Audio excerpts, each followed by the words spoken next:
জয় শ্রীরাম। দেখো, আমি আজকে পায়ে হেঁটে যাত্রা প্রথমে করেছিলাম রামেশ্বরম থেকে অযোধ্যা। যাত্রা কমপ্লিট হয়ে গেছে। এখন বর্তমানে আমি আছি রথযাত্রার সাথে। রথযাত্রা স্টার্ট করেছি 10ই জানুয়ারি থেকে, অযোধ্যা থেকে। আজকে দেখো, আজকে যে গ্রামে আছি এই গ্রামের নাম হচ্ছে কি নাম জানো? রসুনপুর।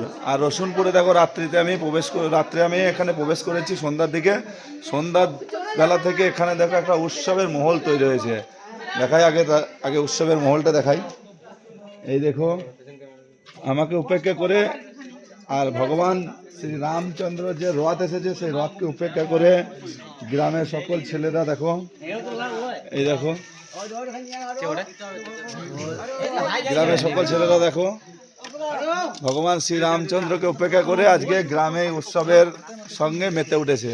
যাক, এরকম গ্রামই হয়, শহরের জায়গাতেই রয়। কিছু কিছু গ্রাম নিয়ে একটা শহর তৈরি হয়, কিন্তু কোনো শহর থেকে একটা গ্রাম তৈরি হয় না। তার জন্যে গ্রামই বেস্ট।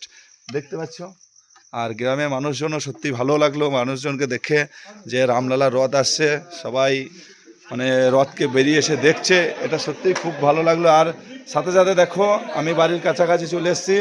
আমার গ্রামে দেখো 5 জন ভাই আমার সাথে দেখা করতে এসছে। দেখে নাম, এই দেখো, নাম বল। জয় শ্রীরাম। নাম কি ভাই? জয় শ্রীরাম। এই দেখো সুরজিৎ। এই দেখো কি নাম? জয় শ্রীরাম।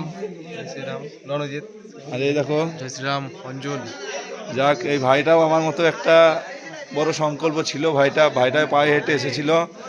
ভাইটা ডন্ডিকেটে এসেছিল বহরমপুর থেকে পাঁচতুপি। যাক, আমার সাথে দেখা করতে এলো। জানি না, ভগবান শিবজি হয়তো পাঠিয়েছে, আমি রামজিকে নিয়ে আসছি। ভগবান শিবের যেমন প্রিয় রাম, আবার রামেরও প্রিয় হচ্ছে শিব। তার জন্যে আমার সাথে মোলাকাত করতে এসছে। সকলকে আমার তরফ থেকে জয় শ্রীরাম। আর এই গ্রামের সকলকে আমার তরফ থেকে হার্দিক শুভকামনা। আর আমার সাথে সকলে একবার জোরসে বলে জয় জয় শ্রীরাম।